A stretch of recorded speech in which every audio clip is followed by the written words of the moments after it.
지금 세계는 조용히 흔들리고 있다.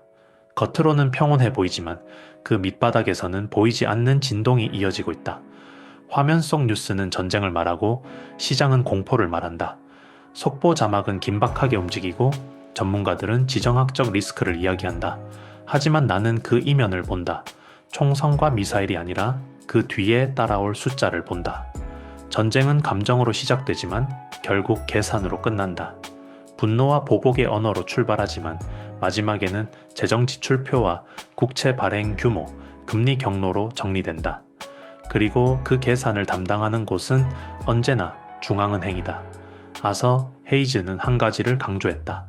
전쟁이 길어질수록 결국 통화는 완화될 가능성이 높다고 말했다. 전쟁이 단기 충돌로 끝나지 않고 재정 부담으로 이어질수록 정책 당국은 시장을 지탱하기 위해 더 많은 유동성을 공급할 요인이 커진다고 보았다. 미연준은 역사적으로 위기 앞에서 긴축을 오래 유지한 적이 거의 없다. 시장이 흔들리면, 실업이 증가하면, 금융 시스템이 압박을 받으면 결국 선택은 하나로 수렴된다. 돈을 푸는 것이다. 정책의 언어는 복잡하지만 본질은 단순하다. 시스템을 지키기 위해 유동성을 공급한다는 것이다. 나는 오늘 하나의 관점을 이야기하고 싶다. 비트코인은 왜 위험 자산이면서 동시에 유동성 스펀지인가? 왜 돈이 팽창하는 순간 가장 크게 반응하는가? 왜 공포의 뉴스가 아니라 통화 정책의 문장 한 줄이 더 중요한가? 왜 우리는 전쟁의 시작보다 금리 인하의 시작에 더 주목해야 하는가? 비트코인은 단순한 디지털 토큰이 아니다. 그것은 글로벌 유동성의 압력계다. 세계 곳곳에서 찍혀 나오는 통화의 방향과 강도를 가장 민감하게 반영하는 자산이다. 물이 차오르면 가장 먼저 잠기는 저지대처럼 돈이 넘치면 가장 먼저 부풀어 오르는 자산이다. 그래서 나는 비트코인을 가격이 아니라 구조로 본다. 차트가 아니라 통화의 흐름으로 본다. 이 구조를 이해하지 못하면 우리는 늘 뉴스에 흔들린다. 전쟁 속보의 공포를 느끼고 급락에 두려워하고 반등에 흥분한다.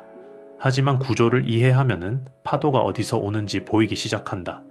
표면의 물결이 아니라 바닷속 해류가 보이기 시작한다. 좋아요, 구독, 알림 설정을 눌러주시면 더 좋은 콘텐츠로 찾아뵙겠습니다. 여러분의 응원이 콘텐츠 제작에 큰 힘이 됩니다. 전쟁이 시작되면은 시장은 본능적으로 반응한다. 위험을 줄이기 위해 현금으로 이동한다. 주식이 흔들리고 변동성이 치솟고 공포 지수가 상승한다. 비트코인 역시 예외가 아니다. 단기적으로는 매도가 먼저 나온다. 왜냐하면은 투자자들은 불확실성을 싫어하기 때문이다. 불확실성은 할인율을 높이고 할인율 상승은 자산 가격을 낮춘다. 그래서 초기 충돌 국면에서는 위험 자산이 먼저 맞는다.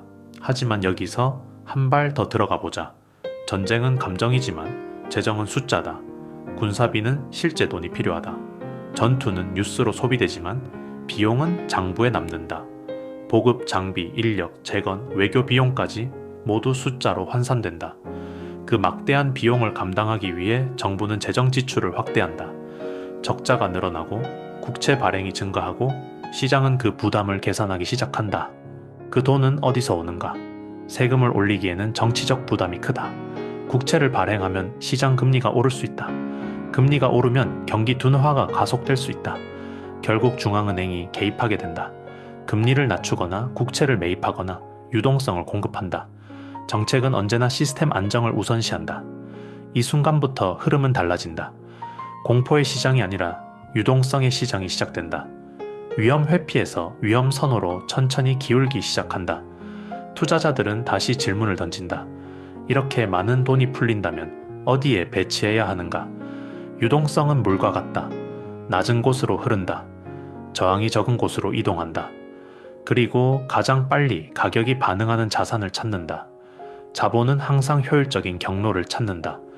그리고 상승 탄력이 큰 곳을 선호한다. 비트코인의 공급은 고정되어 있다. 2100만 개라는 절대적인 한계가 있다. 이 구조는 정책으로 바꿀 수 없다. 수요가 조금만 늘어나도 가격은 크게 움직인다. 이 구조가 바로 스펀지의 조건이다. 흡수할 공간은 넓고 공급은 제한되어 있다. 스펀지는 물을 흡수한다. 비트코인은 유동성을 흡수한다. 금리가 낮아지고 달러가 약해지고 시장에 돈이 넘치기 시작하면은 투자자들은 수익을 찾아 움직인다. 채권의 매력은 줄어들고 현금의 기회비용은 낮아진다. 그때 가장 극적으로 반응하는 자산이 비트코인이다. 왜냐하면 비트코인은 현금 흐름이 없기 때문이다. 이자가 없다. 배당이 없다. 오직 가격 상승 기대만 존재한다. 그래서 긴축 환경에서는 불리하다. 높은 금리는 미래 가치의 할인율을 끌어올린다. 하지만 완화 환경에서는 폭발적이다. 할인율이 낮아질수록 기대는 증폭된다. 2008년 금융위기 이후 양적 완화가 시작되었을 때 자산 가격은 급등했다. 유동성은 주식시장과 부동산으로 흘러갔다. 2020년 팬데믹 이후 사상 최대의 통화 완화가 이루어졌을 때 비트코인은 수십 배 상승했다. 공포가 전환점이 아니었다. 돈이 풀리기 시작한 순간이 전환점이었다. 정책이 바뀌는 순간이 시장을 뒤집었다. 이 차이를 이해하는 것이 중요하다. 전쟁 뉴스는 소음이다. 통화 정책은 신호다. 헤드라인은 빠르게 바뀌지만 유동성의 방향은 구조를 만든다. 연준의 성명서에서 한 문장이 바뀌는 순간 시장은 방향을 튼다.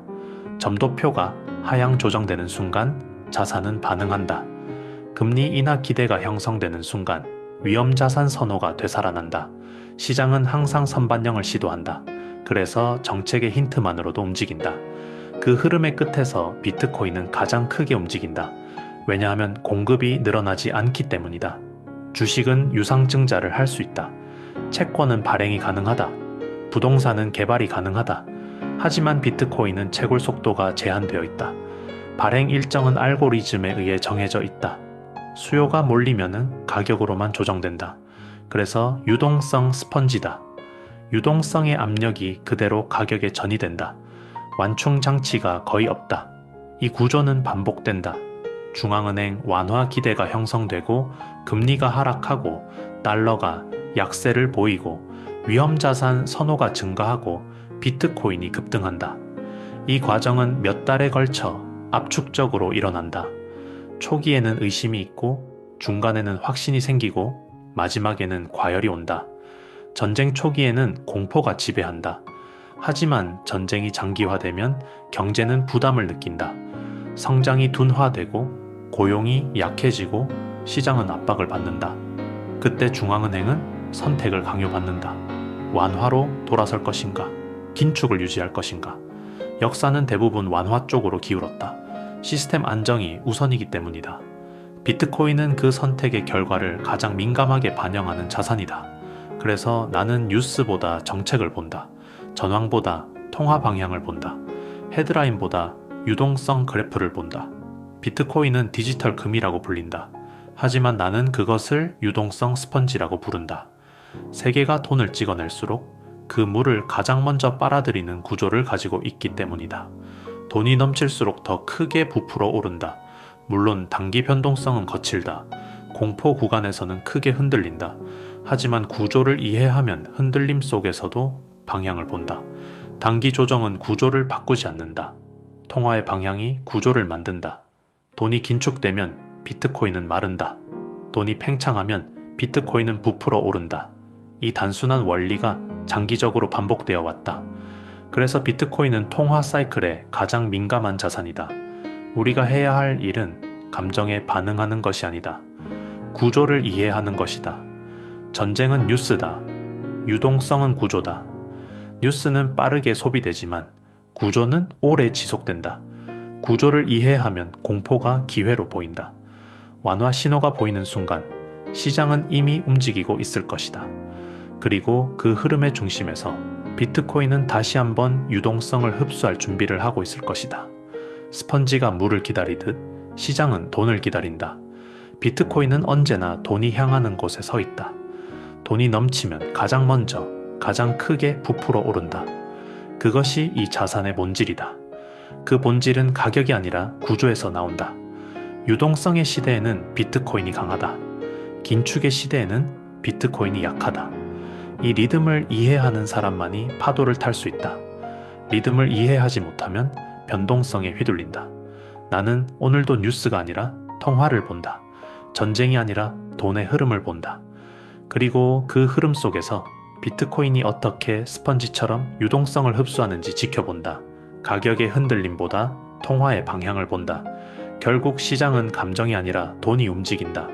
그리고 돈이 움직일 때 비트코인은 가장 크게 반응한다. 그것이 이 시대의 구조다. 그것이 비트코인이 유동성 스펀지인 이유다.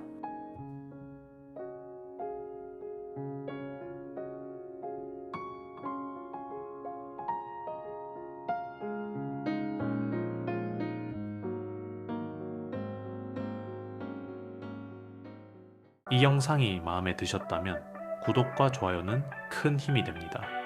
빠르게 움직이는 세상 속에서 우리는 느리지만 단단한 투자를 이야기합니다. 아빠의 투자 읽기 다음 이야기에서 또 뵙겠습니다. 이 채널은 아빠의 투자 일기를 공유합니다.